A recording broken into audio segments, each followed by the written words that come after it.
Gemini. Hello my dear Gemini. Welcome back sa ating YouTube channel. My name is RJ, your tarot card reader.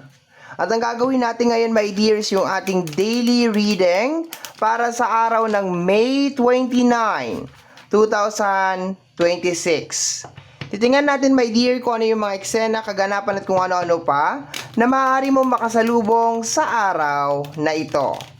Pero bago tayo mag-proceed sa ating reading, magpapasalamat po muna ako. Maraming salamat po sa ating mga abangers, sa mga walang sawang naghihintay at nag-aabang ng kanilang mga readings. Maraming salamat po. Gusto ko rin po magpasalamat sa mga napadaan, napasilip lang sa ating channel. Thank you so much for dropping by. And maraming salamat din po sa ating mga bagong subscribers. I hope na mag-enjoy po kayo dito. Makita ninyo yung mga hinahanap ninyo sa buhay or masagot yung mga tanong ninyo dito sa ating channel. Kagaya po ng lagi kong sinasabi or nasasambit, ang tanging hiling at dasal ko sa ating buong may kapal na ang mga readings na ginagawa ko ay nakakatulong po sa ating lahat. Let's go na tayo my dear Gemini. Silipin na natin kung anong meron sa araw na ito. May 29, 2026. Let me see my dear.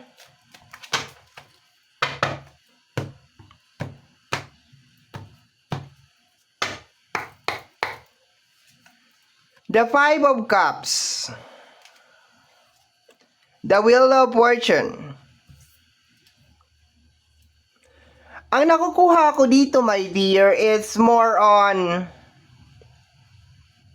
yes, may konting touch na parang nadidisappoint ka sa mga bagay na nangyayari sa buhay mo. Pero, sinasabi kasi ng card na to na pwede mong ayusin tong mga bagay na to sa paglabas ng Wheel of Fortune. It's more on trusting, my dear, sa isang bagay na hindi mo nakikita. Lately, nagiging sikat yung to see is to believe, no? Pero maganda din may na naniniwala tayo sa mga bagay na hindi natin nakikita, especially kung may kinalaman sa mga manifestation natin, my dear. So yung combination ng ating Wheel of Fortune, ng Five of Cups at saka ng Wheel of Fortune is energy na you can actually restore. Okay. And the Leap of Faith. Parang sinasabi ng card na to, my dear, na as long as maniwala ka, my dear, na para sa'yo yung bagay na yun, para sa'yo talaga siya. Kasi ang Wheel of Fortune is energy ng mga peak sign. Nandito sa Wheel of Fortune si Taurus, si Leo, si Scorpio, and si Aquarius. Yan yung mga peak sign natin, my dear. So, nandito, my dear, yung mga energy na nagsasabi na as long as you put your energy into it, magiging maayos din ang lahat. You need to believe, my dear, sa araw na ito, na kung ano man yung bagay na yan, maaayos yan. Kasi as of this moment, nagka-Five of Cups ka. Okay? Highlighted yung mga negative. Highlighted yung mga bagay na hindi umaayon sa kagustuhan mo.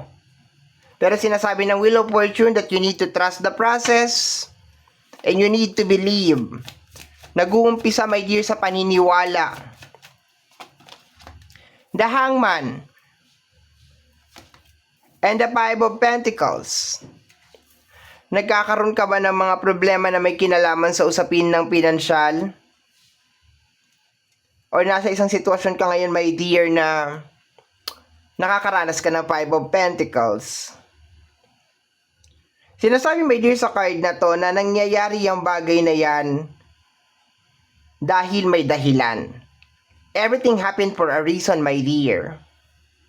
Kung makikita mo yung dalawang base card natin, medyo nagre-release siya, my dear, na mabigat na pakiramdam.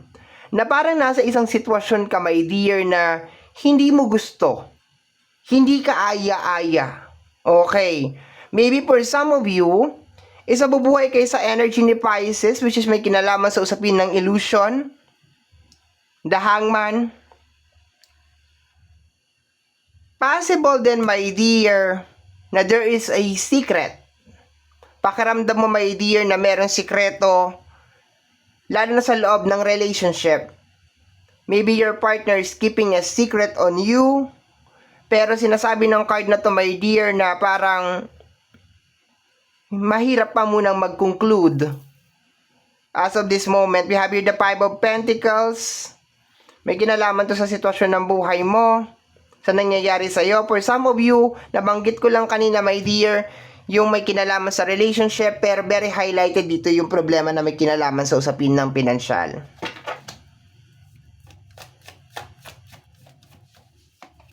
The Ten of Swords and the Knight of Wands. Don't give up, my dear. Huwag kang susuko sa kung ano man yung pinagdadaanan mo ngayong araw na ito. Huwag kang susuko. Sa energy ng Knight, you can find a way. You can find a way para masolusyonan yan, my dear. Sabi ko nga, itong reading natin is nagre-release siya, my dear, na kumapit ka doon sa mga bagay na hindi mo pa nakikita. You need to believe na maski hindi pa siya nangyayari, mangyayari siya. Sa energy ng Ten of Swords, this is also energy, my dear, na okay, mag-start ka lang. Bumangon ka lang ulit.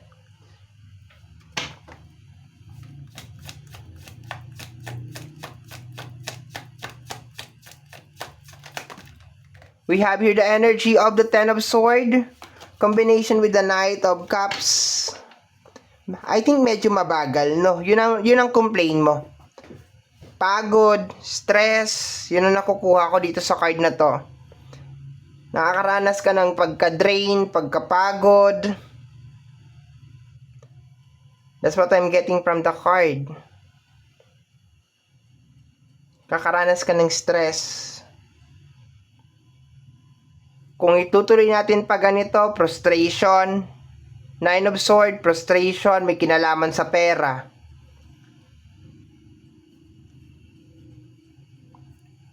Alam mo, pakiramdam to na parang stuck. If you will look sa energy ng Hangman, Ten of Swords, Nine of Swords, pakiramdam na parang stuck. Energy of Wheel of Fortune, pakiramdam ko parang gusto mong bumangon. Energy ng Knight of Wands, yes, nagre-release siya ng energy, ng positive na energy na you can find some way sa situation mo. Pero sinasabi sa energy ng Knight of Cups that take it really slow. Although hindi ka sanay or hindi mo nagugustuhan yung slow movement and slow progress ng buhay mo, sinasabi dito, my dear, na merong magandang parating sa'yo. I told you, the Temperance. Just balance it. 'Di ba? Balansehin mo lang talaga, my dear, ang buhay. Just balance it.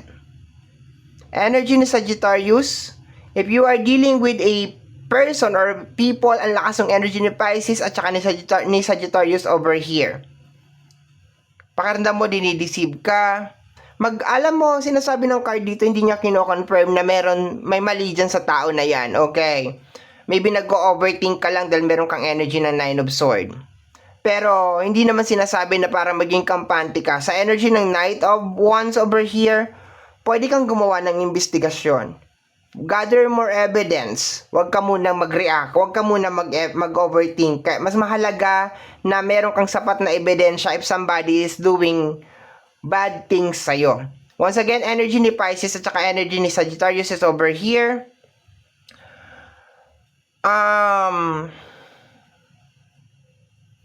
Pwede din energy ng Aquarius sa energy ng Wheel of Fortune. Lahat ng peak sign over here. Energy ng Aquarius, energy ng Sagittarius, Scorpio, Taurus, and then Leo. Naghanap ako ng mga zodiac sign. Sa Wheel of Fortune pala, marami ng zodiac sign. 4 na peak sign to. Okay? If you feel, my dear, na merong tao na niloloko ka, maghanap ka daw ng ebidensya. Mas maganda, my dear, kung meron kang ebidensya na may hahain sa tao na ito. Huwag ka mag-overthink. Okay? Maging mapag-obserba ka sa araw na ito. Okay? Tingnan mo kung yung mga kutob at hinala mo tungkol sa isang tao is may basihan ba talaga? Kasi baka nag-overthink ka lang. Once again, meron kang 9 of Sword. Kung may kinalaman sa sitwasyon mo at usapin ng pinansyal, sinasabi dito, my dear, na this is the time na maging positibo ka. Maniwala ka sa usapin ng law of attraction. Okay. Ang law of attraction kasi, my dear, is energy na kahit wala pa sa harapan mo, naniniwala ka na nandiyan na sa harapan mo. So, this is the energy of the law of attraction ngayong araw na ito. Pero different energy pagdating sa usapin ng relationship kasi sinasabi, once again, mga zodiac sign, Pisces, Sagittarius, Aquarius, Scorpio, Taurus, and then Leo, maghanap ka ng ebidensya. Find some evidence sa ginagawa ng tao na ito. This is mabisa tong araw na to, my dear, para maghanap ka ng evidence because yung mga evidence na yan ay ipe-present yan sa iyo, my dear. Yung mga gusto mong malaman ay malalaman mo ngayong araw na ito. Relax, take it easy, be kind to yourself, be gentle to yourself. Magiging maayos din ang lahat. Okay? So, my dear Gemini, ito ang reading natin para sa araw ng May 29, 2026. Kagaya po ng sinabi ko sa bandang unahan ng ating video, ang tanging hiling at dasal ko lamang po sa ating buong may kapal na ang mga readings na ginagawa ko ay nakakatulong po sa ating lahat. Maraming salamat po. Thank you, my dear.